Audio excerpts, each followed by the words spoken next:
السلام عليكم ورحمة الله وبركاته. بسم الله والحمد لله والصلاة والسلام على رسول الله وعلى آله وأصحابه ومن والاه وبعد. Inshallah, this next session will be by Dr. Hatim al-Hajj, and it will be about the renewal of religious discourse. And this topic is extremely important because one of the last questions that was asked is about the youth. And when you talk about the youth, as an imam of a masjid, at least once or twice a week, whether from Muslims themselves or from non-Muslim students from the universities, one of the questions that they ask is, how is Islam compatible with modern society or contemporary society?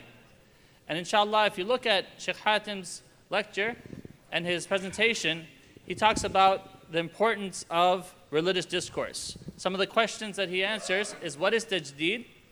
Is it necessary? Are there limits to ijtihad and tajdeed? Are some things constant regardless of the change in times? Are there spheres where ijtihad is more necessary? So inshallah, please pay attention. He'll be speaking for 30 minutes, and then inshallah we'll open it up for question and answers, and then inshallah there will be a presentation by Mercy USA. And same rules apply inshallah, that please don't say anything from your seat. There will be questions on the right side and the left side and from the brothers and the sisters. So inshallah we'll follow the same protocol we've been following the whole day. Jazakumullah khairan.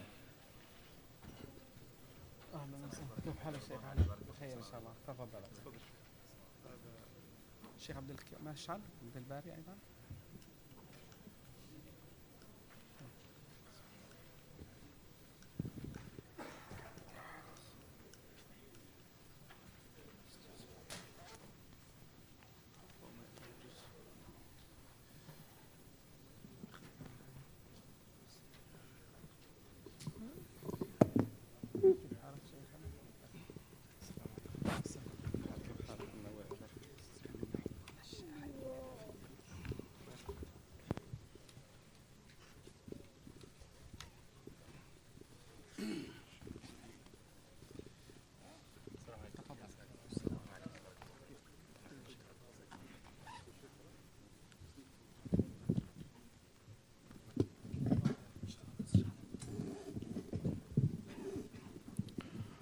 بسم الله الحمد لله والصلاة والسلام على رسول الله وعلى آله وصحبه ومن والاه ثم أما بعد. To proceed, inshallah, this presentation will be in English. This presentation will be about the change of fatwa, and there were several papers that some of them were dedicated to the issue of the change of fatwa, and some of them addressed the issue. It was part of the issues that have been addressed by the papers. For the papers who were dedicated, the papers which were dedicated to the change of fatwa, the first paper is my paper, The Renewal of Islamic Discourse, a Religious Obligation and Communal Necessity. The second paper that was also dedicated to the issue of the change of fatwa is a paper by a sheikh who's unfortunately not present here, Sheikh Salim al-Sheikhi. He is a member of the European Council for Fatwa and Research. The third paper was not dedicated to the issue. It did address the issue in some of the chapters. It is فقه الفتية شروطها ومزارقها by Dr. Muhammad al-Qatanani. It's about the proper understanding of fatwa, or the issuing of fatwa, conditions and hazards. And it is by Dr. Muhammad al-Qatanani, who is a member of the Fiqh Council of North America. And the last paper was not dedicated to the issue, but it did address the issue as well. It is ضوابط الفتوى وتغيرها by Dr. عبد الباري مشعل, who is khabir or an expert in the Majma' al-Fiqh al-Islami. It's the Fiqh Academy, I believe, the name of it in English, the Fiqh Academy, which is the largest Fiqh Academy that is based in Jeddah, Saudi Arabia. I will have to be honest with you. I will give most of the time to my paper because each one of the presenters will have his 30 minutes. Each one of the presenters will have half an hour to address his paper. So I'll give most of the time to my paper, but I will basically point out benefits from the other papers as well. I'll give more time for Sheikh Salim al-Sheikhi's paper because it was also dedicated to the issue of the change of fatwa. The renewal of Islamic discourse, a religious obligation and communal necessity. So in this paper, I did address the issue. I wanted to take a step back. Since we were talking about the change of fatwa, I wanted to take a step back to address the issue a little bit more holistically within the paradigm of the renewal of Islamic discourse. So as part of the paradigm of the renewal of Islamic discourse, because it is the most important part of the paradigm of renewal of Islamic discourse. Can the Islamic discourse be renewed to begin with is the question that we should answer before we talk about the change of fatwa. The change of fatwa is in the center, at the heart of this new discourse about the renewal of Islamic discourse, or tajdid al-khitab ad-dini. So basically there will be an introduction, and certainly I will not be able to cover all the issues because I have very limited time, but you could go back to the paper and look up the different issues or different topics that are addressed in the paper. But I gave an introduction, then the validity and concept of tajdid, and then I talked about the renewal of the juridical theory itself. We were talking about the change of fatwa. Can we change the way we produce fatwa? Can we change the methodology by which we produce fatwa is an important question to answer before we talk about the change of fatwa. Does our juridical theory, the science of usul al-fiqh, our methodology of deduction, turuq al-istinbat, and so on, does this need to be changed? Does this need to be renewed? Is there room for incremental renewal? Is there a need for overhauling the whole science of usul al-fiqh? All of those issues have been, all of those questions have been raised by different people at different times, and we need to have some proper answers to them. And then part of this will be about the positions that are impeding the renewal of the juridical theory or our methodology of deduction. Part of it will be about the flexibility within the juridical theory, and part of it will be about some proposals for incremental renewal. And finally, there is some practical examples in the paper about what we mean by the change of fatwa. Because no matter how much we talk about it, on an abstract level, you could have the most sort of, the most precise, refined talk about the change of fatwa, and then when we come to practical application, people can have very different viewpoints, and people can have very different ways of applying pretty much the same rules that they agreed on an abstract level. On a higher level of abstraction or theoretical level, they could be all in agreement. And then when it comes to the actual work, the actual fatawa, people could be, could have very diverse attitudes or approaches to the practical applications. So the validity and the scope of the change of fatwa, and I'm sorry I have to speak fast because I'm seeing that I already used 7 minutes. I would have to speed up a little bit. I'll have to be a little faster. So the validity and the scope of the change of fatwa, mainly restoration and adaptation. Mainly restoration and adaptation. When we talk about the change of fatwa, it is not only restoration and adaptation, because I have to be honest with you.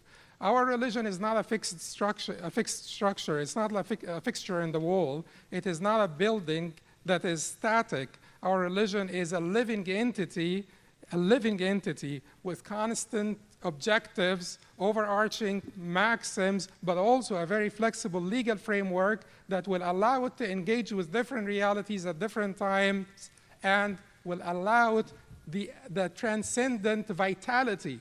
That transcendent vitality cannot be had. We cannot have transcendent vitality for our religion, for our discourse, unless there is room for change. And that is the so-called ijtihad-based renewal. So renewal is predominantly not related to the change of fatawa.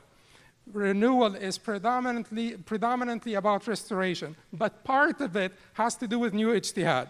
Part of it has to do with the renewal of ijtihad. It is a small part, however, it is a very important part, and that is mainly what we are interested in this conference. But before we talk about the change of ijtihad, before we talk about whether the juridical theory itself needs to be overhauled or we just need incremental improvements, we need to do our due diligence in the restoration part of the renewal, restoration.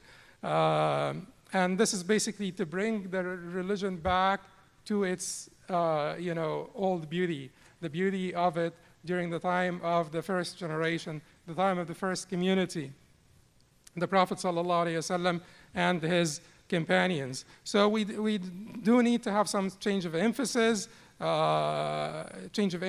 from technicality to morality, ethics, spirituality, from the details to the fundamentals and the universals of the deen. There is certainly some need for change of emphasis in our contemporary religious discourse. We need to combat zealotry and partisanship, because zealotry and partisanship will isolate us, religious people, from our communities, from our ummah. If we do not address this issue, and if we allow zealotry and partisanship to make us ideologues, dogmatic ideologues, we will be rejected by our ummah. They will see us as radical extremists, fringes, eccentric, like foreign bodies that they need to reject, and they need to actually cure themselves from, or cure the body of the ummah from. So it is extremely important that we do this, and I addressed this in some detail in the paper. Combating demagogy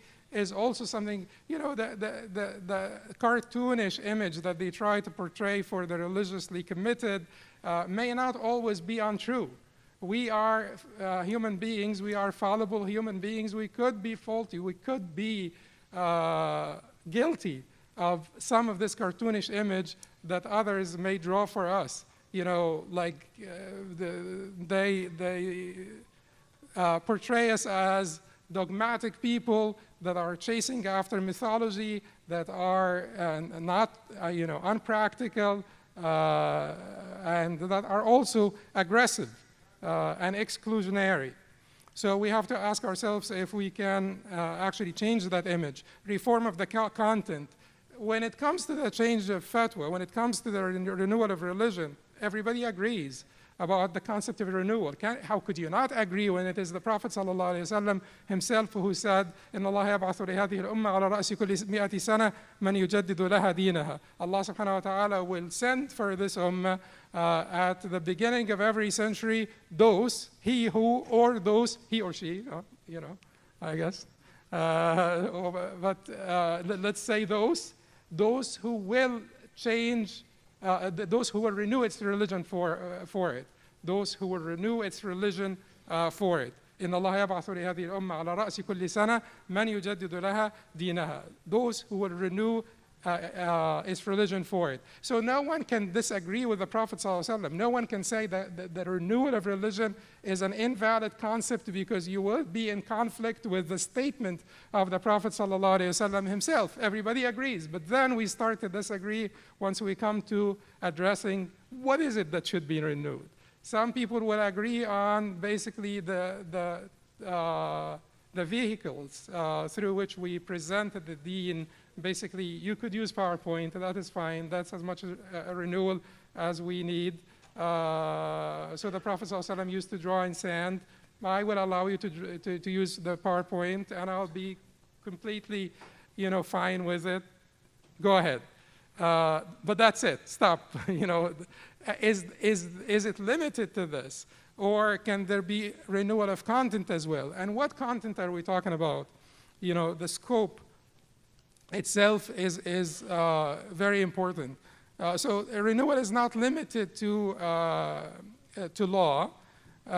Renewal, when it comes to the aqidah, we will address this also when we talk about the scope of renewal. But renewal is not limited to the law. Renewal also could be in matters of aqidah and in matters of thought, in matters of Islamic thought, Islamic philosophy, whatever you call it. The concept, the concept of zuhd. This will not be a renewal in the sense of changing things because of the change of circumstances. It is renewal in terms of restoration of the old beauty of the deen, resetting our understanding to the time of the Prophet ﷺ and his companions. The idea of predestination, the idea of qadr, our understanding of qadr. We are described, if you have some interest in Orientalist thought and writings and so on, we are often described as a fatalist nation that has this interest in life. And a fatalist nation that has this interest in life, you know, if our understanding of predestination makes us fatalists, determinists, and we have this interest in life, that is our understanding of zuhd, then you combine fatalism with this interest in life, and that spills backwardness to them. But did the prophets and the Sahaba's understanding of predestination and zuhd make them anything less than the most successful generation in the history of humanity? Look at the changes they brought forth to humanity. Therefore, it is either that you know, our understanding is different from their understanding. Something has to be wrong. You know, if our understanding is similar to their understanding, the outcome would have been similar, but the outcome is not similar. Therefore, there has to be something that we lost along the way, and we want basically to reset our understanding to be consistent with theirs. So in that sense, this is not a change because of the change in variables. It is basically restoration, resetting our understanding to be consistent with, in accordance with that of the first generation. Renewing the juridical theory, we will talk about positions impeding the renewal, flexibility within the juridical theory, and proposals for incremental renewal. The first one is basically, you know, I will have to tell you that there are certain things, and this is in the book, there are certain things that are not going to be renewed because they are not dependent on circumstantial variables. And before I forget, all of the change of fatwa that we are talking about goes back to one thing, goes back to the ruling itself and whether it hinges on a comprehensible, effective cause or not, whether it is contingent or not. If it is contingent, if it rests on a comprehensible, effective cause, illah, you know, versus an incomprehensible cause, sabab, like most of the ibadat, you know, they are not attached to ilal, they are attached to asbab. They hinge on asbab. You pray dhuhr when the sun reaches the zenith. Is this comprehensible? No, it's not comprehensible. Why is it the right time to pray dhuhr? And why is it the right time to pray 4 rak'ahs versus 2 and so on? It's incomprehensible. It is then unexpected, completely unexpected, that a ruling of this nature may ever change. Because to begin with, it is an incomprehensible cause that the ruling is hinging on. So when we talk about the change of times, the change of awa'id or customs, the change of place, the change of conditions, the change of whatever it is that is mentioned. Some people, you know, say that it is only 4 things that would warrant change, and I think that 4 is reasonable. It is time, place, individual, circumstances that are not contingent on time and place. It can't be anything else. But if you want to say al-ahwal wal-awa'id, umum al-balwa, al-darura, and so on, it is all valid.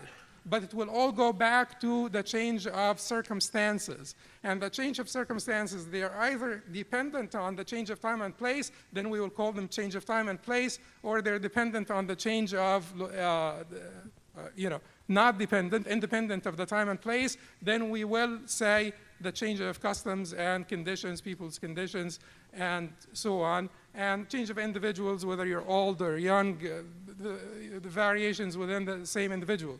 But all of those 4 basically warrant the 4 elements that would warrant or mandate the change of fatwa. Everything goes back to one thing, al-manat, the effective cause.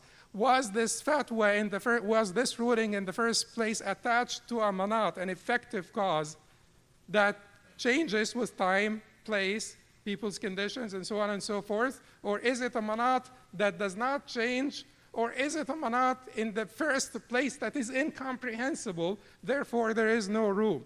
If it is a manat that is incomprehensible, which is al-ibadat, you could say, just for practical purposes, all of the ibadat are attached to manatat or that are incomprehensible, effective causes that are incomprehensible, then al-ibadat, we're not talking about al-ibadat. The aqa'id, how could you change the aqa'id? The change of aqa'id is basically resetting our understanding to that of the Prophet ﷺ and his companions. If any deviation had taken place from the time of the Prophet ﷺ and his companions, we need to reset. That's it. But you can't change the aqa'id. It's not subject to change because the aqa'id are not hinging on variables. So aqa'id will not change, ibadat will not change. What else that may not change? Things that matters of consensus where the consensus is not maslahi. Like Sheikh Shaltut said, the one consensus that can be abrogated is the consensus that is also hinging on maslaha. So the scholars can agree on one thing at one time based on a maslaha at that time, or the utility or the benefit of this ruling at that time, and then scholars at a different time may change it because that consensus itself was based and founded on maslaha. But the consensus that is not founded on maslaha, you cannot change that. Muqaddarat al-Sharia, which are the quantifiable injunctions of the Sharia, are not subject to change. The quantified injunctions of the Sharia, muqaddarat al-Sharia, the kaffarat, expiations, the shares of inheritance, all of these things are not subject to change to begin with. What else is not subject to change? Anything that is basically based on a dalil, on an authentic dalil that is definitive in transmission, definitive in implication, and that is not based on a comprehensible cause that is subject to change.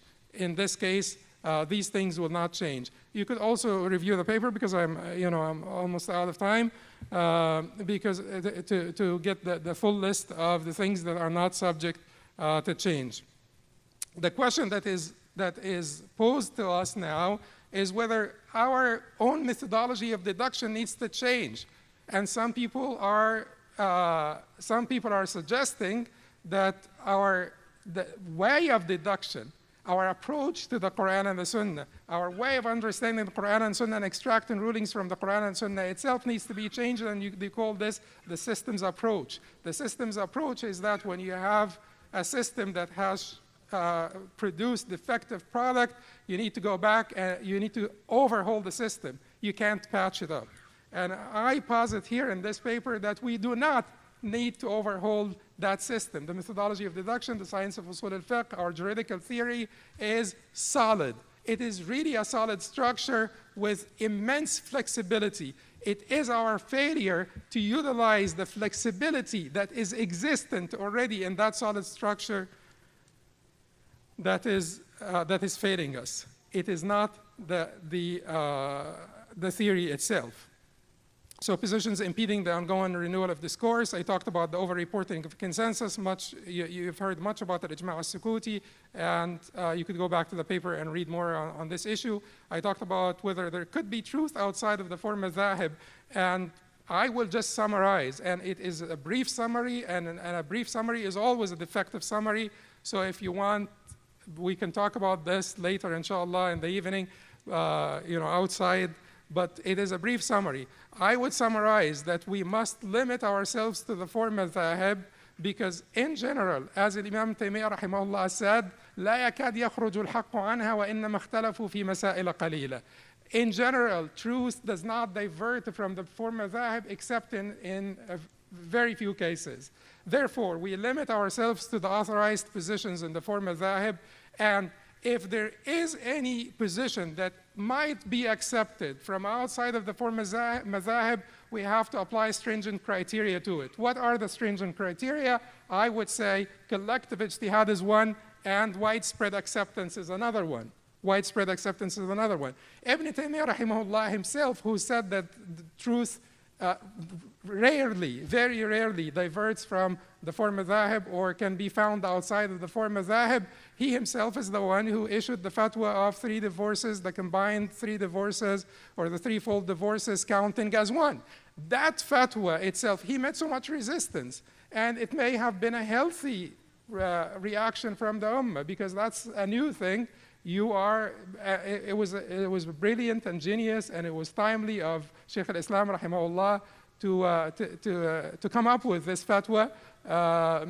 But at the time, I think the resistance was warranted, because this is really new. It's been established that 3 would count as 3 for a few hundred years, and you are presenting to us now something very new. Then this new thing will have to wait for either widespread acceptance or collective ijtihad. They did not have collective ijtihad in the same sense that we have it nowadays in the majama and so on, but widespread acceptance. That particular fatwa is now the law in Egypt, in Syria, in Jordan, in many, most of the Arab countries that I know, that I'm familiar with their laws. That is the law in those countries. So in this case, this widespread acceptance, great scholars, it has to be a position that is presented by a great scholar, and then we will have to wait for widespread acceptance or collective ijtihad to then take that position and mainstream it. Because otherwise, if we take positions from outside the four madhahib, and that is our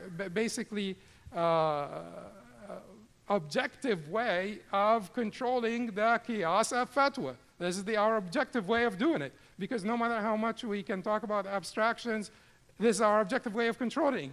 If we allow any scholar, regardless of his status and regardless of his position, to just renew the religion for us by himself, and then the sort of the students of knowledge, even not the very advanced student of knowledge, uphold this fatwa and they run away with it and they try to mainstream it, it would not be proper. We should have a process, and we should wait for widespread acceptance by the body of scholars before we start to mainstream this fatwa and say to the people, look, things could change because of the change of manatat or the change of effective causes.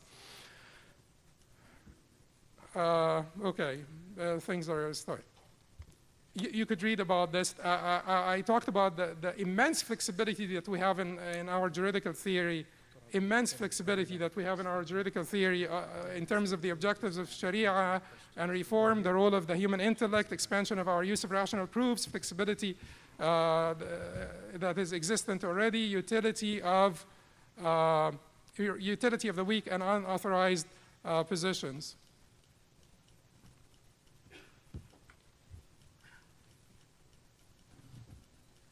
These are some practical examples that I addressed in the paper. You could go back to them, because it would be helpful to know what this means in practical terms.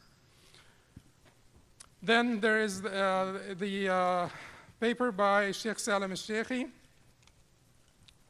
a member of the European Committee, European Council for Fatwa and Research. And the paper of Sheikh Salim addressed تغير الفتوى, or the change of fatwa. He divided it into 3 parts. The first one was basically a like an introductory chapter on the terminology and definitions, and you know how people in academia like to always start by these things. And then the second one was a theoretical one about the concept itself of the change of fatwa, the principle itself of the change of fatwa. And the third one was a practical one. He basically presented some practical examples of what it means to change the fatwa in the reality of the Muslim minorities in Europe in particular.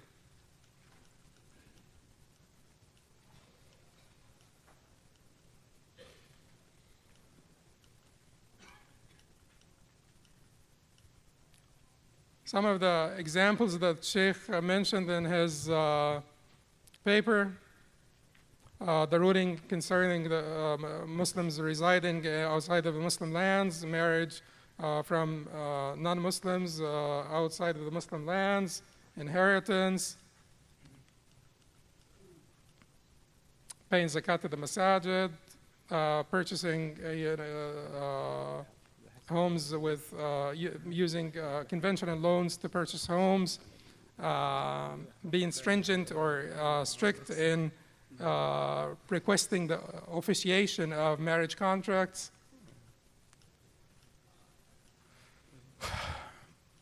And then there is the paper of Sheikh Muhammad al-Qatanani, Dr. Muhammad al-Qatanani, Hafizahullah, who is a member of the Fiqh Council of North America, Fiqh al-Futya, Shurutuha wa Mazaliquha. It is about the proper understanding of the issuing of fatwas, conditions and hazards.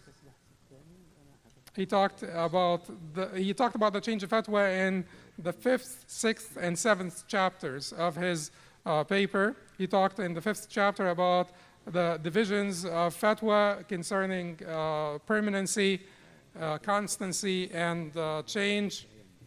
And in the 6th one, he talked about the obligation of changing the fatwa when the madrak, which is basically the reason, the cause changes. And the madrak is what al-Fayyumi said in Misbah al-Munir versus mudrak, which is al-Qiyas is mudrak, but al-Fayyumi said in Misbah al-Munir it's not as the Qiyas indicates. Okay, then, 1 minute, okay. So Sheikh, the Sheikh did the, okay, I will freeze now because it's 1 minute, so it's very hard.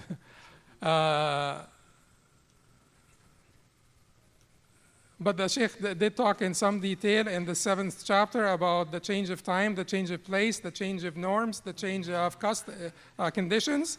Number 1 is the change of time, 2 is the change of conditions, 3, change of place, 4, change of customs and norms, 5, darura, necessity, and umum al-balwa, widespread unfavorable conditions.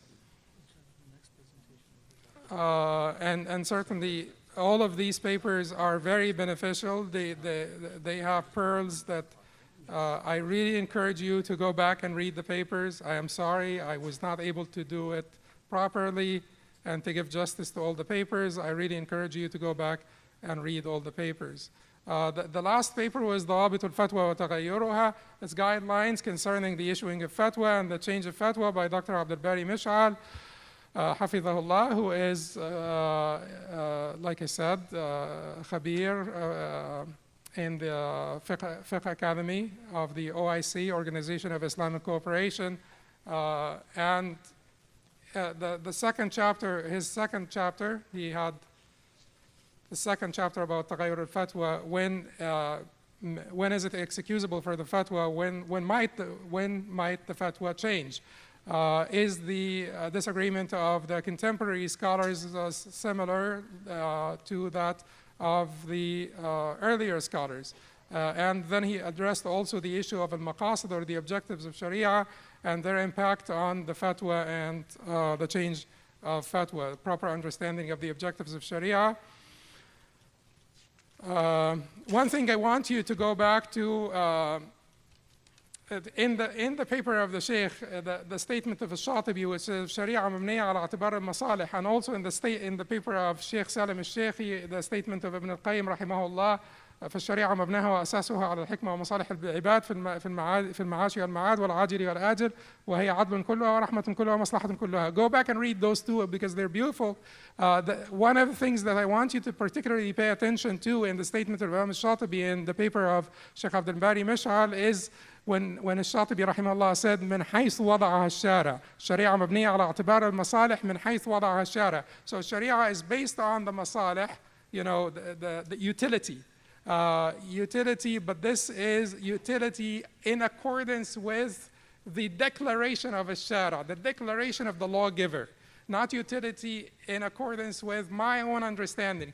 And if you're philosophically inclined and you read the difference between the utilitarians, whether Benthamite utilitarians or John Stuart Mill's and the Kantians, people of categorical imperatives, and their hardest, the crux of this discussion between them is about the assigning of moral value to human actions. And Allah subhanahu wa ta'ala did do this for us, did not leave us without assigning moral value to different human actions. So whenever we go back, we will have to go back to what Allah declared in the Sharia as a valid benefit and what Allah did not. قولوا قولي هذا استغفر الله لكم سبحانك اللهم وبحمدك اشهد ان لا اله الا انت استغفرك واتوب اليك. تكبير.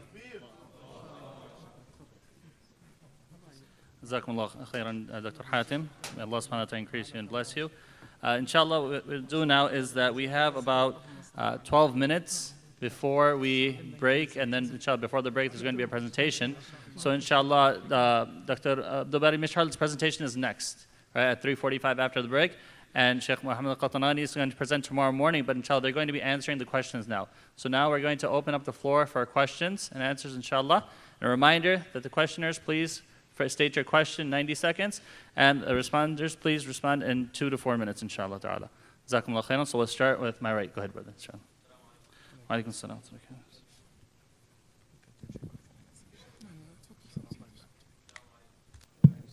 There you go. Assalamu alaikum wa rahmatullahi wa barakatuh. Sheikh Khatam, Jazakallah khair for your presentation. My question is in regards to understanding the concept of ijma'an related to the maslaha.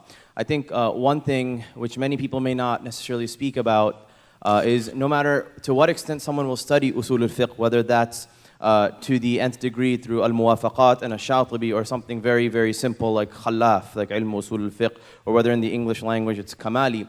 The issue of ijma', whether someone is critiquing it or not critiquing it or being focused on it, it's very difficult to find, number one, examples of issues of ijma' that have come together, which I know you just mentioned in the paper, but more so the methodology that was instructed as to how that ijma' came to be. So is there any place that we could be directed to read more about that in a bit more of a historical reference and understanding how the point of ijma' comes to be? Because even within the academic circles, within academia and the academy, the biggest issue that people bring up about ijma' is the fact that it is a very subjective science that is rooted in another time and place. So I think because of the lack of maybe having that availability of finding examples and addressing the actual manhaj of the way that the ijma' came to be, whether that's sukuti or otherwise, becomes an issue. Jazakallah khair. وإياكم الله يبارك فيكم. الإجماع المصلحي, or the ijma' that is based on utility, the ijma', the consensus that is based on utility, I could give you just 2 examples to basically point out what I mean by الإجماع المصلحي, or the ijma' that was based on utility. Ibn Mujahid al-Basri, rahimahullah, who was a scholar from the 4th century, who reported the ijma' that it is forbidden to rebel against unjust rulers. Ibn Mujahid al-Basri was a qari' to begin with. He was not particularly, although he was also a faqih, but he was not particularly known for his fiqh as much as he was known for his knowledge in Quranic recitation. The second thing, Ibn Mujahid al-Basri did not go around, to basically solicit this ijma' from all over the Muslim world, which had extended at the time from the borders of China to Andalusia. People in Andalusia were already writing against this. When Ibn Mujahid al-Basri was reporting this ijma', people in Andalusia, the Malikis and others, were basically talking against it. So in this case, what we could say is that the scholars of Basra, due to the trauma, the psychological trauma, or the emotional trauma, or from Dair al-Jamajim, when Ibn al-Ash'ath was defeated, and basically hundreds of the best scholars of al-Basra were massacred, the scholars of al-Basra suffered from a great deal of trauma. And we could say that maybe like some form of ijma', and this ijma' was reported by great scholars, verifying scholars. You know, Nawawi reported it, Ibn Taymiyyah reported it, Ibn Hajar reported it, everybody reported it. From Ibn Mujahid al-Basri, because he's the first one to report it. But maybe you could say that at the time of those scholars, this ijma' was based on utility and benefit. At the time, they have basically gone through the history of the uprisings that happened against the Umayyads and the Abbasides, and they figured, look, you know, 1, 2, 3, 4, from the time of al-Hussein and through, you know, Ibn al-Ash'ath, Sahib al-Nafs al-Zakiyya, and so on and so forth. Every time we failed, let us just stop it. And in this case, you could say that this is ijma' maslahi, because how could this be ijma' based on nusus, and all of a sudden they just figure this out, you know, in the 4th century after all of those uprisings took place against unjust rulers. Were the nusus hiding from people like al-Hussein and Sahib al-Nafs al-Zakiyya and Ibn al-Ash'ath and al-Qurra that were with Ibn al-Ash'ath? So we could accept this ijma' in a certain time as a procedural ijma'. Ijma' maslahi, ijma' for benefit, for the utility of it at a certain time. When times change, the ruling may change. And I'm not saying that the ruling may change. I'm not basically trying to promote sectarian strife or promote civil unrest. I am talking about popular uprisings. Popular uprisings. Would unarmed popular uprising, is this, you know, counter to the ijma'? And so on and so forth. Also, the ijma' that has been reported by some scholars that al-Qadi and al-Mufti may not ever use any position outside of the 4 mazahib. We could say that this was procedural ijma' to counter the qiyas al-fatwa during a certain time. When we fail to control it, then it could be a procedural ijma'. And this is actually what Dar al-Ifta al-Masriya said. It is on the website. I refer to this in the paper, that this ijma' is subject to change with the change of times and people's acceptance of positions outside of the 4 mazahib and with government enforcement as well, and many other factors. So this is ijma' maslahi. Most of the ijma' that took place in our legacy is sukuti. It is complete. You have to use your mind, right? You have to use your reason. Ijma' is completely, most of the ijma'at that have been reported. Look at the Maratib al-Ijma' by Ibn Hazm, and how Ibn Taymiyyah had to write another book basically to refute many of the positions that Ibn Hazm, one of the greatest, most erudite scholars, reported. Most of the ijma'as in our history are tacit ijma'as. Ijma' is a beautiful doctrine. It is an antidote to clerical autocracy. It is extremely important for the vitality of Sharia, since we don't have someone who speaks on behalf of God. But most of it is sukuti. Therefore, it is presumptive. It can be used as a supportive, supplementary evidence, but it is not a definitive evidence. If you want to go back and read about the history of the development of ijma', you will find this in Orientalist writings. You will not find this in our writings, because when we approach the deen, we approach it from a different perspective. We approach it for practical purposes, to use this knowledge for the production of fiqh, so that we could tell the people that is halal and haram. Orientalists are interested in it from a different perspective. They wanted to study it as a human phenomenon. So that's why they're more interested in the history.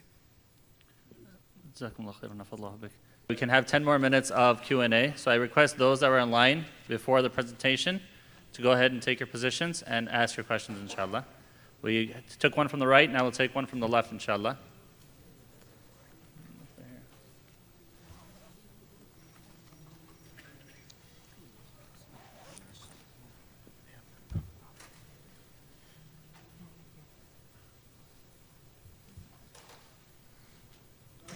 Okay, no questions from there. On the right side, go ahead, bismillah.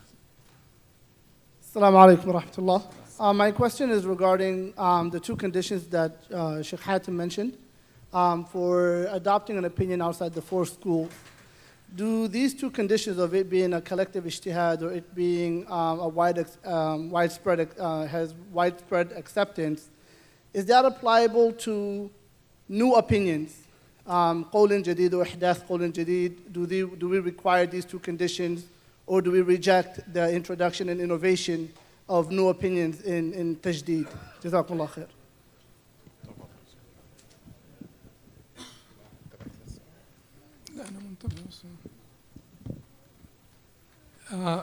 So whenever, okay,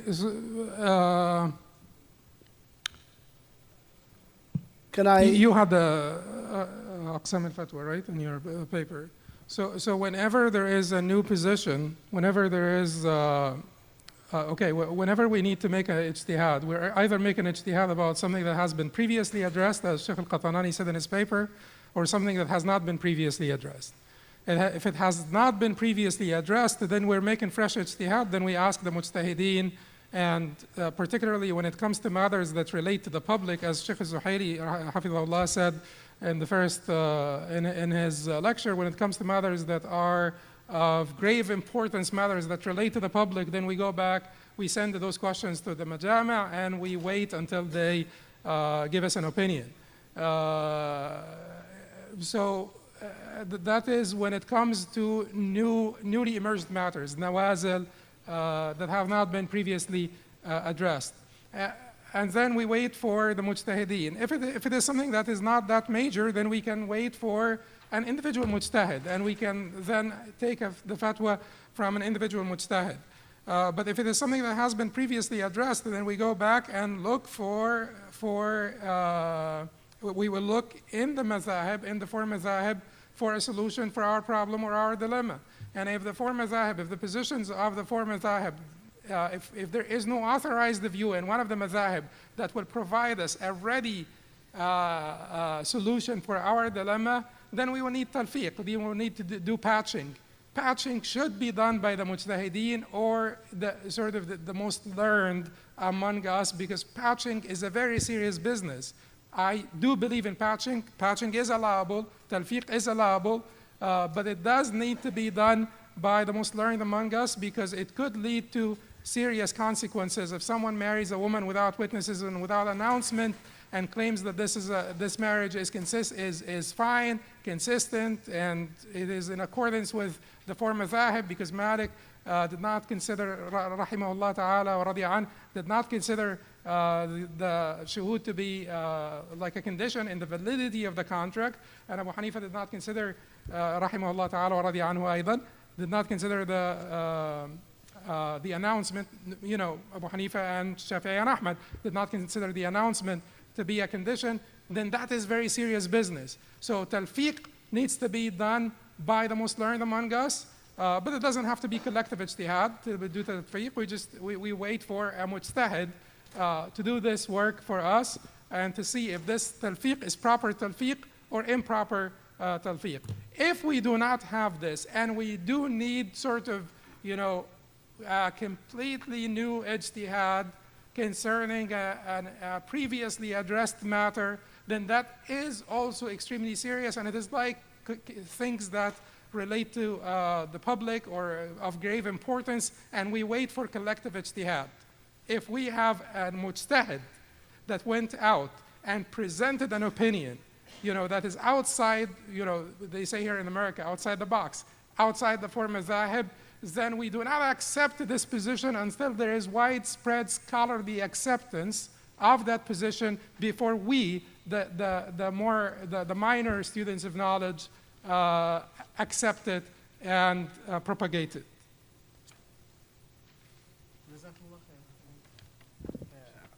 Bismillah ar-Rahman ar-Rahim. It is a time to speak in Arabic. Alhamdulillah. جزاك الله خير شيخ. يعني ما شاء الله على العلم واللغة، إذا اجتمع خير كثير. الله ينفع فيك يا شيخ دكتور حاتم، ما شاء الله عليه. إخواني، أعود إلى مسألة تغير الفتوى بشكل عام. موضوع ضروري جدا في موضوع الفتوى، لأنه يتعلق بالنظر في مناط الأحكام الشرعية وفي مداركها، وفي النظر أيضا في تطبيقها، وما يسمى بتحقيق المناط، وهو الاجتهاد في التطبيق، وهو الباقي إلى يوم القيامة. وأن الفقيه يجب عليه أن ينظر في الفتاوى القديمة وفي الأحكام وعللها ومداركها، وإذا أراد أن يجيب على سؤال أو على نازلة أو واقعة فيجب عليه أن ينظر إلى تلك المدارك وإلى تلك العلل وإلى تلك المناطات، ثم ينظر هل تحقق المناط في المسألة المعروضة عليه أم لا، وأن يغير الفتوى تبعاً لتغير المناط أو تحقق المناط. نريد من الأخ المفتي، وهذا أصل مؤصل إخواني، مسألة تغير الفتوى بتغير الأزمان والأمكنة والأحوال والنيات والعوائد والأعراف أمر مؤصل جدا. والإمام القرافي رضي الله تعالى عنه قال: إذا جاءك مستفت فلا تفته حتى تسأله عن عرفه ولغته وعن أهل بلده. والذي يفتي الناس بمجرد المنقولات في كتب الأقدمين يضل ويضل، وهو ضلال وإضلال في الدين.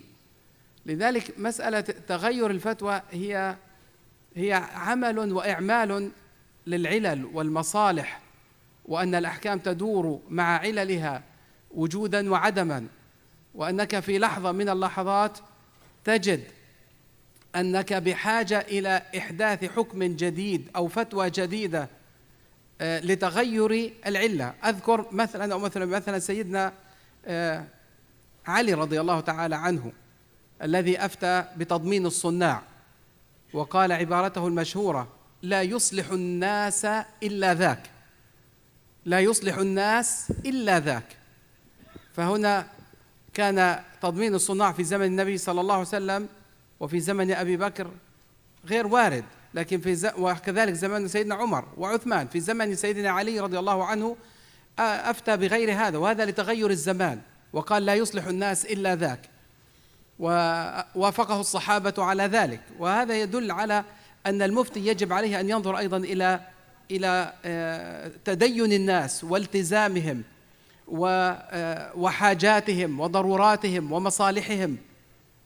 فأسأل الله سبحانه وتعالى أن يوفق الإخوة أهل العلم والمشايخ للنظر حتى في حال المستفتي.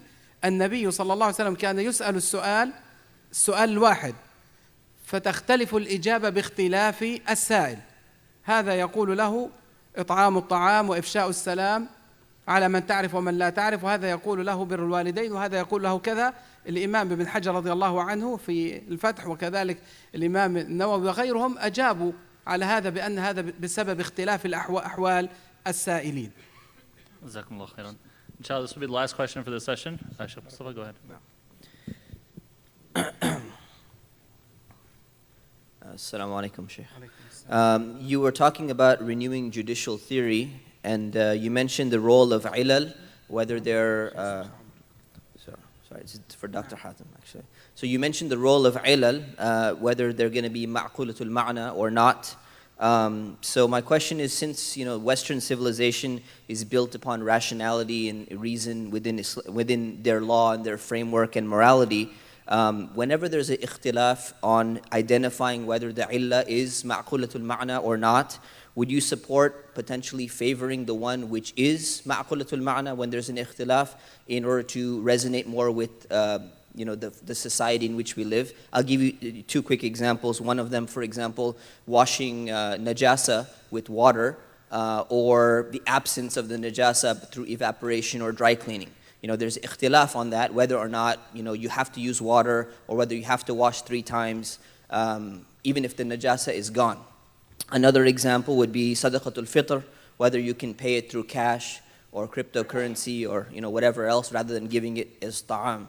So one of them seems to make more sense, or it seems to be more rational because it's been identified as ma'qulatul ma'na, even though there's ikhtilaf on that. Would you favor that part of this revival that you're talking about would be maybe inclining more towards identifying the illah as being ma'qulatul ma'na whenever there's room for that? Jazakumullah khairan.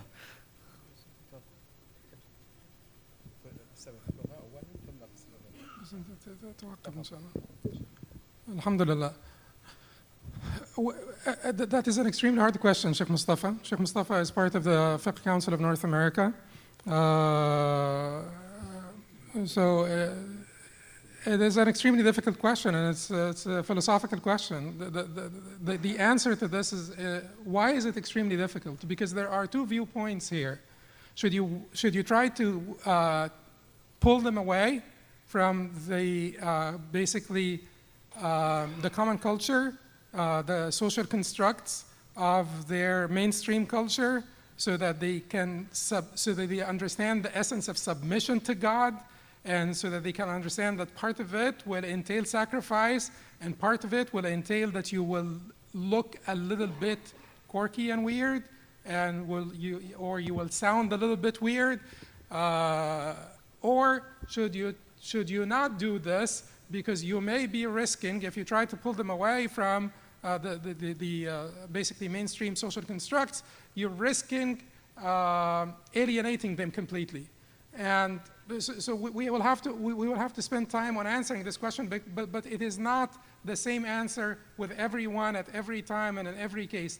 There are certain cases where we may be risking what? Risking the Islamic outlook, risking, sacrificing Islamic philosophy itself, Islamic worldview itself, to make Islam look more consistent with, or more sort of in line with the mainstream social constructs or the mainstream culture. The example that you gave about water and so on, despite the fact that I'm Hanbali, so I follow the position of the Jumhur that you do need water to remove the najasa, but I do, when it comes to fatwa, I do actually uphold the position of Imam Abu Hanifa radiallahu anhu, that if it is effective removal of the najasa, it doesn't really matter how it was removed. At this point, there is no najasa here, then this is not najis, regardless of how I got to remove the najasa.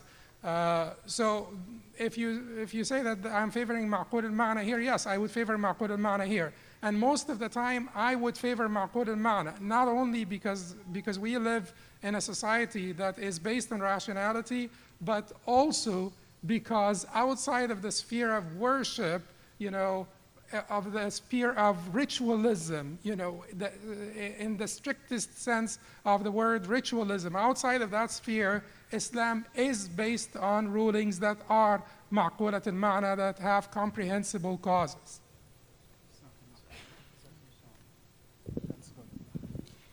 مرة ثانية موضوع معقولية المعنى إخواني، أرجو أن ننتبه ونحن نتعامل مع أولادنا. لقد وجدت من مناقشتي مع أبنائنا وشبابنا أنه طغى موضوع معقولية المعنى على كل شيء في الشريعة عند الجيل الجديد وعند كثير من أبنائنا. يجب علينا أن نعمل نوع من التوازن بين النص والنقل والعقل والمعقولية. نعم، الشريعة مبناها على النص وعلى علل النصوص التي هي أصلاً بشكل عام معقولة المعنى، إلا في المسائل التي ليست معقولة المعنى كالمقدرات والعبادات، لكن بشكل عام الشريعة معقولة المعنى. ولكن وجدت أن أولادنا ما عادوا، ونحن نتكلم معهم مع أولاد المدارس الإسلامية والجيل من اليانج أدلتس، يعني مش من أطفال وإنما هم من الشباب، أصبحوا الآن يناقشون كل مسألة من مسائل الشريعة بعقولهم ومنطقهم. ولذلك يجب ضبط موضوع معقول المعنى، وهو مبني على مصالح شرعية، مصالح معتبرة ومصالح وعلل مستنبطة، وليس على علل مستنبطة من عقول لا علم لها بالشريعة ولا علم لها بالضوابط والقواعد والعلل المستنبطة أو غير المستنبطة المنصوص عليها نصا. فأذكر يعني هنا بحاجة خاصة لمشايخنا أن يعمقوا موضوع الالتزام عند المسلمين، وهو علموا العلة أو لم يعلموها، وجب علينا الالتزام بالنص ابتداء، ولكن الأحكام تدور مع عللها وجودا وعدما، وعلينا أن نتعرف على هذه العلة، هل هي العلة معقولة المعنى ولا غير معقولة المعنى؟ هناك علل أصلا علل وهي غير معقولة المعنى، فكل ذلك يحتاج إلى ضبط في حال الاستفتاء وفي حال التعليم وما إلى ذلك.